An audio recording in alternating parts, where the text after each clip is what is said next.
안녕하세요. 류경원의 국제평화뉴스입니다.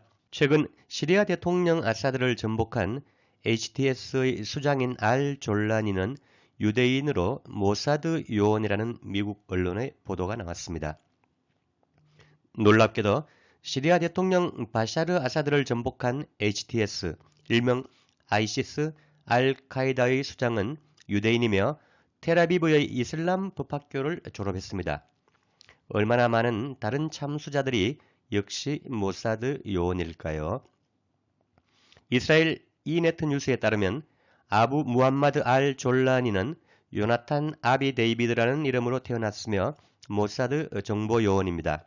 그는 가짜 신원인 졸라니를 사용하고 국제 테러 집단인 하야트 타흐리르 알샴 HTS의 수장이 되었습니다. 2013년 8월 27일 이네트 뉴스에 실린 기사는 율리시스 비밀 프로젝트라는 추악한 진실을 폭로합니다. 1950~60년대 모사드 요원들이 정체를 숨기기 위해 아랍인과 결혼하고 아이들을 낳았다는 것입니다. 이것이 바로 새로운 시리아 정부, 옛 시리아 정부를 전복했죠. 새로운 시리아 정부의 공무원으로 자리매김하려는 과정에 있는 졸라니와 그의 모든 부하들이 시리아는 이스라엘이 공격받는 장소가 되지 않을 것이라고 명백히 밝힌 이유입니다. 시리아의 반군과 관련된 모든 문제, 처음부터 이스라엘이었습니다. 이상은 할 터너 라디오쇼 미국 언론의 보도였습니다. 이 반군인 HTS의 수장 알 졸라니는 2003년에 국제 테러 단체인 알카이다에 합류했고 2006년 미군에 체포돼서 이라크 내 감옥에 5년간 수감되었습니다. 2011년에 알카이다 연계 조직인 알 누스라 전선을 창설했고 미국은 2013년 국무부 행정명령 13224에 따라 공식 테러 단체로 지정하고 현상금 1천만 달러를 내걸었습니다. 한편 미 국무부는 최근에 알 졸라니의 체포 시 1천만 달러 현상금을 해제한다고 통보한 것으로 보도되고 있습니다. 영국 역시 현상금을 해제를 검토하고 있는 것으로 알려지고 있습니다. 한편 알 졸라니는 시리아에서 선거를 치르려면 앞으로 4년이 걸릴 수도 있다고 주장하고 있습니다. 미국의 저명한 제프리 삭스 교수는 우리가 알카이다를 만들었다. 우리가 빈 라덴을 만들었다. 우리가 시리아를 전복시켰고 그들은 HTS라고 한다. 이것은 오바마가 2011년 12년 지하디스트들에게 준 임무다 라고 방송에서 밝히고 있습니다. 한편 시리아 반군연합체인 시리아 국민군의 훈련과 보급에 튀르키예 정보기관과 민간 군사 기업들이 연루되어 있다고 RT가 보도했습니다. 이스라엘은 시리아 정부 전복 며칠 만에 450회 이상의 공습으로 시리아의 방위 인프라를 완전히 파괴했습니다. 한편 라브로프 러시아 외무장관은 새로운 시리아 당국과 접촉을 유지하고 있으며 경제협력 재개를 희망한다. 모든 정치 및 민족, 종교단체가 시리아에서 선거에 참여해야 하며 러시아는 정치 과정을 지원할 준비가 되어 있다. 시리아가 붕괴되는 것을 허용해서는 안 된다라고 밝혔습니다. 한편 미국 국방부 펜타곤은 시리아와 이라크 주둔 미군 병력에 대해 거짓말을 해왔다고 인정했습니다. 시리아에는 900명이 아닌 2,000명, 이라크에도 2,500명 이외에 일부 추가 임시 지원군이 배치되어 있다는 보도입니다. 다음 소식입니다. 한설 예비역 준장은 우크라이나 전쟁의 전망과 계속되는 국정원발 가짜 북한군 러시아 파병 보도라는 글을 올렸습니다. 한번 보시죠. 국정원이 러시아에 북한군이 파병되어 있다는 가짜 뉴스를 계속해서 보도하고 있다. 윤석열이 탄핵 심판을 받는 와중에 국정원이 이런 가짜 뉴스를 공표하는 이유가 의심스럽고 그 과정이 이상하다. 그동안 러시아에 북한군 특수부대가 파병되었다는 정보는 모두 사실과 다르다는 것이 밝혀졌다. 조금만 의심을 가지고 보면 가짜 정보의 메커니즘이 어떻게 작동하고 있는지 충분히 짐작할 수 있다. 미국의 기획과 통제하에 제일 먼저 우크라이나 정보부가 가짜 정보를 생산하고 이를 한국 국정원이 유포하며 이를 근거로 한국을 비롯한 한국과 유럽의 언론들이 퍼나르는 것이다. 처음에 미국은 직접 정보를 퍼나르지 않고 마치 자신들은 개입하지 않는 것처럼 행동했지만 이제는 본격적으로 나서고 있다는 점에서 행동의 차이를 보이고 있다. 우크라이나가 제시한 정보는 하나도 빠짐없이 모두 가짜라고 밝혀졌다. 이런 상황에서 국정원이 계속해서 가짜 정보를 퍼나르며 북한군의 러시아 파병을 이야기하는 이유가 무엇일까? 국정원이 현재 전국과 전혀 상관없이 별도로 움직인다는 의혹을 가능하게 한다. 한국의 국정원이라면 당연히 대통령 탄핵 심판으로 인한 불안정한 안보 상황에 대한 정보를 수집하는 것이 옳다. 그런데 국정원이 우리와 별로 상관도 없는 북한군 러시아 파병에 대한 가짜 정보를 유통하는 이유는 무엇인지 알 수 없다. 가능한 해석이라면 미국 CIA의 지시에 따라 움직인다는 것밖에 없다. 이렇게 되면 국정원은 한국 국정원이 아니라 미국 CIA 한국 지부에 불과하다. 이런 조직을 위해 예산을 지불할 이유가 없다고 하겠다. 국정원도 해산해야 하는 지경인 듯하다. 군대보다 더 심각한 문제가 아닐 수 없다. 현재 우크라이나 전쟁은 사실상 거의 마지막 단계를 향해 가고 있다. 미국 ABC 뉴스는 우크라이나군의 전사자가 100만 명 이상이라고 밝혔고 게라시모프 러시아 총참모장은 사상자가 100만 명 이상이라고 밝혔다. 방어를 하면서 손실이 공자인 러시아군보다 더 많은 처음 보는 현상이 나타나고 있다. 우크라이나는 더 이상 병력을 동원할 능력이 없다. 앞으로 전쟁은 러시아군이 우크라이나 전체를 장악하는 방식이 아니라 전선에 더 이상 투입할 병력이 없어서 종료되는 상황이 될지도 모른다. 이상 한설 박사의 주장이었습니다. 한편 이혜영 교수는 국정원이 북한군 생포 가짜 뉴스를 유포하면서 2022년 2월 24일의 사진을 제시했다. 대국민 사기질이 들통나자 하루 만에 포로가 사망했다고 발표했다. 북한군 파병설은 윤석열 쿠데타의 유력한 컨텐츠 중에 하나이고 연합뉴스가 가짜뉴스의 살포 창구 역할을 한다고 밝혔습니다. 이혜영 교수는 12월 중순 이후 파병을 조작한 한국 언론 전부는 우크라이나 특수작전국 1개 부대의 식민지가 된 것으로 보인다고 한탄했습니다. 한편 라브로프 러시아 외무장관 역시 조선군 파병설은 도둑이 제발 저리고 있는 것이라고 일축했습니다. 다음 소식입니다. 재미동포 윤현일 선생이 페이스북에 올린 글입니다. 현재 상황을 빗대어 분단에 기생한 모든 적폐를 청산하고 사회 대개혁으로 자주 독립국가를 이뤄야 한다고 주장하고 있습니다. 내용을 소개해드리죠.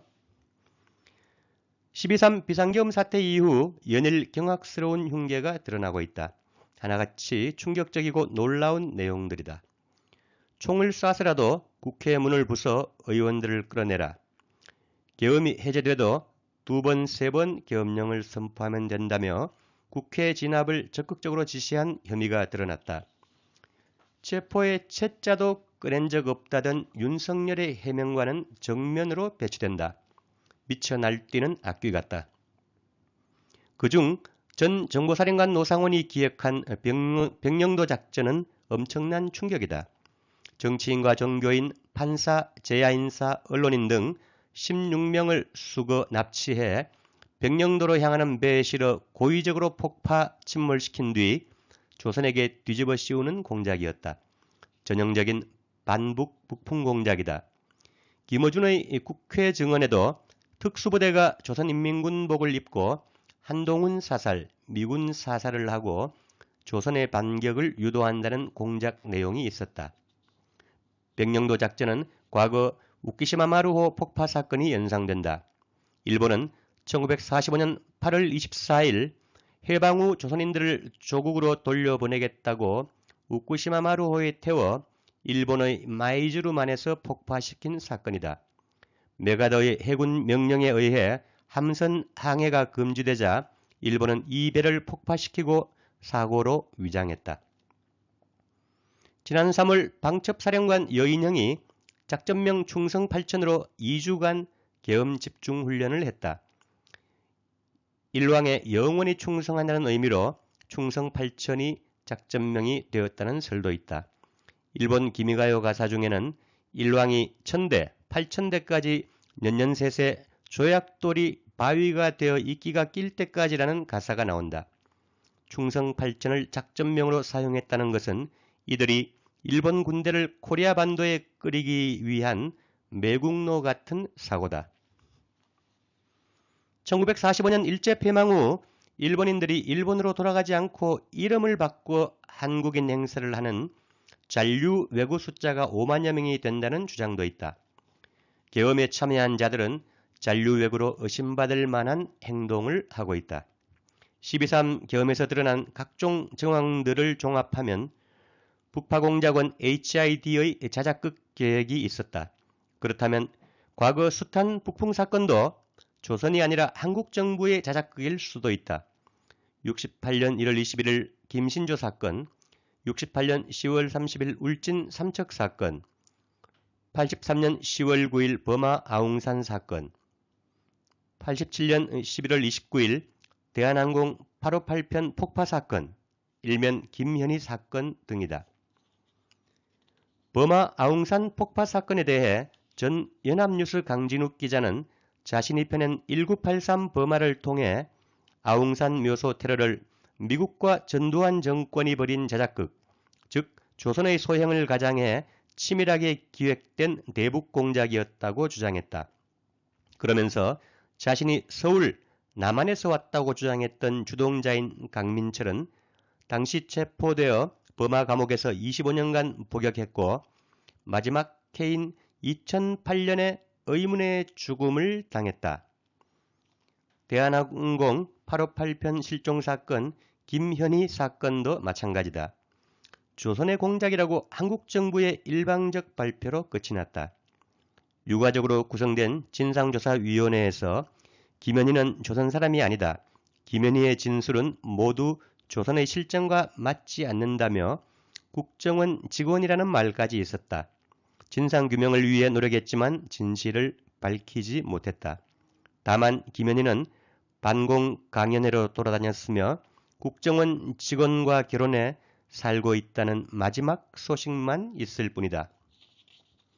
강진욱 기자는 강민철은 북한 공작원이 아닌 전두환 정권의 북파 공작원이라고 밝혔다. 강민철은 버마 감옥 수감 중 1987년 대한항공 858편 폭파 사건과 테러범 김현희 체포 소식을 듣고 매우 흥분했다고 한다. 강민철은 김현희가 해외 특수작전 훈련을 받던 시절 같은 부대에서 복무한 적이 있다고 말했다.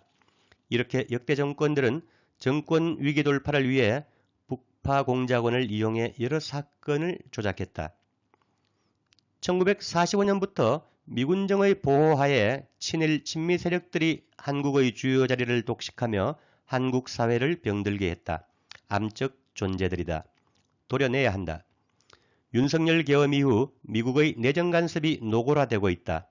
이것이야말로 한미동맹이 아니라 한미 식민관계임을 증명한다. 대한민국을 새롭게 만들어야 한다. 분단에 기생한 모든 적폐를 청산하고 사회 대개혁을 이루어 자주 독립국가를 이루어야 한다. 이상 재미도포 동포 윤현일 선생의 페이스북 글이었습니다. 한편 전 연합뉴스 강진욱 기자는 2015년 목함 지뢰 사건도 정보사가 조작했다고 주장하고 있는데요.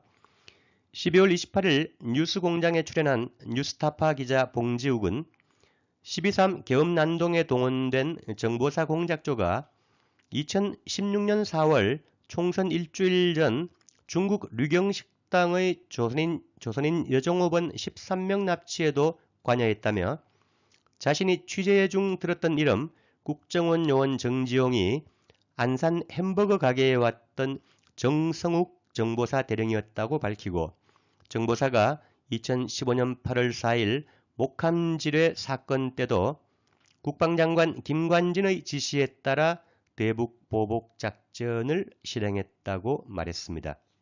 다음 소식입니다. 김영종 전 사계절 출판사 대표는 한반도에서의 전쟁 시나리오는 바이든의 딥스테이트가 총지휘하고 있다는 글을 페이스북에 올렸는데요. 소개시켜드리죠. 미 국무부는 한덕수 대행을 적극 밀다가 탄핵 소추되자 말자 그 즉시 한국 국민의 선택을 강력히 지지한다며 태세를 전환했다. 이것은 무엇을 말하나? 미 정권 교체기에 바이든 딥스테이트의 위력의 한계를 그대로 노정한 것이다. HID 블랙 요원이 12월 25일까지 청주공항 사드기지, 대구공항을 목표로 대기하고 있었다는 것이 제보받은 이광희 의원에 의해서 밝혀졌다. 전쟁 도발 행위가 윤석열 탄핵 후 20일 넘게 지속됐다는 것 아닌가? 기절초풍할 일이다. 이 전쟁 시나리오를 총지휘할 수 있는 자가 누굴까? 탄핵 소추 상태의 윤석열일까? 아니면 국방부? 국정원? 아니다. 답은 바이든의 딥스테이트다. 그들밖에 없다. 지하의 딥스 정보요원이 전쟁 도발 공작을 진행하고 있는 동안 지상에서는 캠벨이 활동하고 있다. 그는 현 국무부 부장관으로 한반도 정책에 가장 큰 영향을 미치고 있는 실세 중 실세다. 바이든이 한덕수에게 전화를 한 후 캠벨은 한덕수 대행 체제를 지지한다면서 고위급 대면 외교도 복원하겠다고 했다. 미 현 정부의 지지를 한몸에 받은 한덕수는 이때부터 선출직 대통령이나 된 것처럼 개기기 시작한다. 그리고 내각과 국힘당 전범 내란 세력들이 응집하기 시작한다. 이 와중에 다행히 27일 한덕수 탄핵 소추는 가결됐다. 민주당이 바이든 정권의 의지를 격파한 것이다. 박수쳐 맞이 않을 쾌거다. 그런데 민주당이 트럼프 라인의 사인을 받은 건 아닐까 합리적 의심이 든다. 25일 지하 공작이 중단된 것도 트럼프 라인이 작동한 결과라는 합리적 의심과 함께 이재명 대표는 월스트리트저널 인터뷰에서 자기를 한국의 트럼프라고 한다는 유머를 날렸다. 이것은 아마도 장차 그의 정치 행로를 암시하는 것 같다. 그는 차기 권력인 트럼프에 확실하게 줄을 선 것으로 보인다. 한편 콜비는 트럼프 대외정책의 핵심 전략가다. 트럼프와 마찬가지로 콜비 역시 대중국에 미국의 역량을 집중하는 전략이다. 이에 따라 북과의 관계는 대탕트, 종전선언, 평화협정의 단계별 부분 협상 내지 일괄 타결을 지향한다. 콜비는 남북 간의 전쟁이 일어나더라도 미군은 절대 개입하지 않는다고 여러 차례 말했다. 주한미군은 대중국 전선에만 유효하며 미-한일 동맹은 대중국 전초기지의 성격이란 것이다. 한국군은 대중국 전쟁에서 대리군으로 차출되는 용도로 사용된다. 콜비 국방부의 계획이다. 이 때문에 트럼프 라인은 어떻게든 전쟁을 일으키려는 바이든 딥스의 공작을 끊어놔야 하는 것이다. 한국 국민들로서는 비록 트럼프가 신현실주의자로서 오로지 미국의 이익을 위해 전략을 펴지만 그게 한국의 평화를 위한 조건이 되기에 이를 적극 활용해야 한다. 이 틈새 시장에 제대로 장을 벌려서 수익 창출을 많이 해야 한다. 자주적 국가로 탈바꿈할 수 있는 절호의 기회다. 트럼프의 사대할 게 눈에 뻔한 이재명의 민주당에 민주시민 국민이 의존해서는 안 된다. 이재명과 민주당을 윤석열 악당들로부터 지키는 걸 애타게 좋아하는 마음을 조금 억누르고 전쟁의 뿌리를 원천적으로 뿌리 뽑는 대로 나아가야 한다. 이제 빠르게 돌아오는 시간은 도탄에 빠진 인민의 삶을 변혁하라고 동강난 삼천리를 잇고 유라시아를 향해 뻗어나가라고 요구할 시간이다. 한편 그런 시간을 인민이 창출할 인민의 진지들을 구축할 시간이다. 이상 김영종 전 대표의 글이었습니다. 한편 한겨레는 국정원이 지난 10월 말 11월 초께 특수전사령부 707 특수임무단의 협조를 받아 인천 옹진군 백령도 일대에서 북한 쓰레기 풍선을 레이싱 드론으로 수차례 격추했다고 보도했습니다. 국군 정보사령부 소속 공작 요원들은 11월 말 몽골 울란바토르에서 현지 정보기관에 체포됐다 풀려났다는 보도가 나왔죠. 북의 대사관과 접촉을 시도한 것으로 알려지고 있습니다.